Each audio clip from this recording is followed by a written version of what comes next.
Pak Timbul, apa sarannya? Jadi begini, sebenarnya pokok masalah betul bahwa sudah ada proses perubahan ya supaya tepat sasaran. Di 2023, survei Kesehatan Indonesia mengatakan 35% penerima PBI adalah karyawan swasta. Artinya tidak berhak. Enggak ada kesalahan dalam pendataan. Jadi maksudnya karyawan itu tidak berhak? Tidak berhak, dia penerima upah. 35% dianggaplah 100 juta, 35 juta. Sekarang kata Pak Menteri 15, ada perbaikan penurunan jumlah. Ya. Nah, sekarang kan persoalannya adalah begini Bang, bahwa masyarakat yang 11 juta yang diaktifkan baru 105. Ya. Bagaimana mereka ini ketika sekarang sakit, dinonaktifkan, tidak bisa dapat layanan. Saya mau mengatakan begini, surat Menkes yang mengatakan semua rumah sakit harus menerima yang non-aktif, itu nggak mempan. Fakta hari ini, tadi pagi, ada yang dinonaktifkan seorang anak sakit, dia mau mengaktifkan di puskesmas untuk dapat layanan, ditolak. Saya bilang surat Menkes ditolak puskesmas, dia harus mengaktifasi ke Dinsos. Jadi harusnya kemana? Maksud saya, kalau memang Menkes mengatakan harus ada actionnya apa? Action yang lebih pasti apa untuk menjamin hak dilayani. Jangan hanya sekedar surat untuk mengatakan terus. Karena begini, yang namanya aktif baru dilayani. Ya. Nah, oleh sebab itu, saya berharap ada yang sakit, yang sekarang kan dinonaktifkan, sakit, datang ke Vaskes, jangan lagi disuruh ke Dinsos, aktifkan saja. Ya. Supaya dapat layanan. Kalau yang sekarang kan disuruh ke Dinsos, belum tentu diterima Dinsos, belum tentu dapat layanan. Nah, ini sebenarnya persoalan yang lebih. Itulah akar permasalahannya. Permasalahan sekarang Ibu Lisda gimana? Apa saran Ibu terakhir? Ya, rakyat kita ini tidak ada yang mau miskin dan tidak ada yang mau sakit, Bang. Yang mau kaya banyak. Tentu. Seperti Bang Hotman ya. Tapi di sini negara silahkan merapikan data. Itu Ya. tugasnya.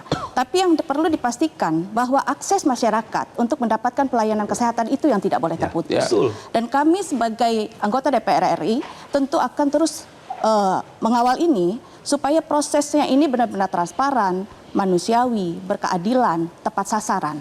Ya, sehingga juga perlu diadakan upaya untuk bagaimana yang 54 juta jiwa yang belum masuk di sana, Ya. mereka pun bisa mendapatkan pelayanan sebagaimana haknya. Ya. Tapi kita tidak juga melalaikan yang 11.000 yang sekonyong-konyong dikeluarkan. 11 juta. Seperti itu, perlu 11 juta jiwa tadi ya. Sehingga perlu ada upaya yang lebih inovatif sehingga Kasih dong. DPR dong kasih usul yang inovatif. Ya tadi ya, sakitnya kan tidak berbarengan, Bang. Ya. Sakitnya kan juga tidak berbarengan. Mereka itu Ya. digunakan pada saat mereka sakit saja gitu. Oke, waktu sudah tiba, kita harus akhiri. Inilah kesimpulannya adalah, halo masyarakat Indonesia, betapa beratnya beban pemerintah di pemerintahan yang baru ini. Ya, waktu Bapak Prabowo masuk, beginilah keadaan masyarakat Indonesia. Ya, jadi jangan main kritik-kritik kepada Pak Prabowo terus.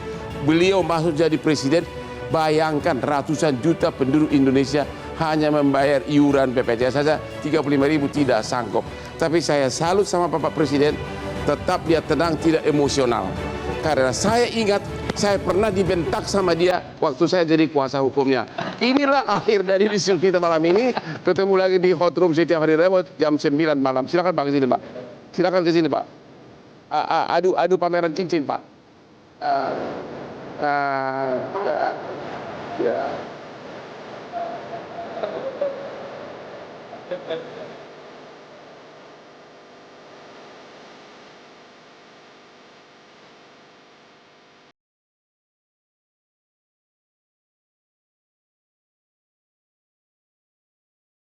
Thank you, Pak. Thank you, Pak.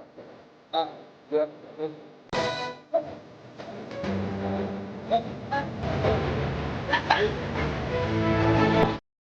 Ya, Pak.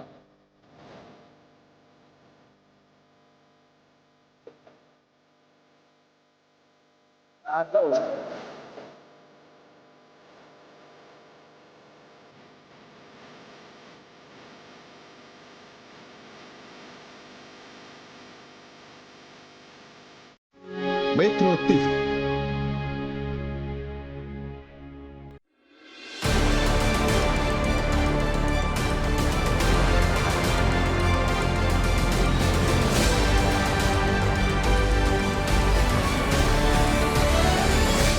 Jelajahi cara baru mendapatkan informasi. Download Metro TV Extend sekarang.